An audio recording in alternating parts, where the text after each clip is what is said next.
వాళ్ళపై కొన్ని జన్మలకి సరిపడా భారాన్ని, హింసల్ని, పేరుని మగజాతి వేసి ఏమంటారు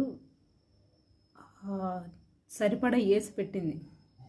అది సరిపోదన్నట్టు ఇప్పుడు కొంచెం చదువుకొని తెలివితోని జ్ఞానంతో ఏదో బయటకు వచ్చి ఎదుగుదామని చూస్తుంటే పాస్టర్లు మగవాళ్ళకి వాక్యం చెప్పడానికి చేత కాదు, మగవాళ్ళని మార్చడానికి చేత కాదు, వాళ్ళకి బుద్ధి చెప్పడానికి చేత కాదు. వాళ్ళ చర్చిల్లో ఉండేది అంతా ఆడవాళ్ళు వచ్చి కూర్చొని వింటున్నారు కదా అని చెప్పేసి మళ్ళీ వాళ్ళపైనే రుద్దడం,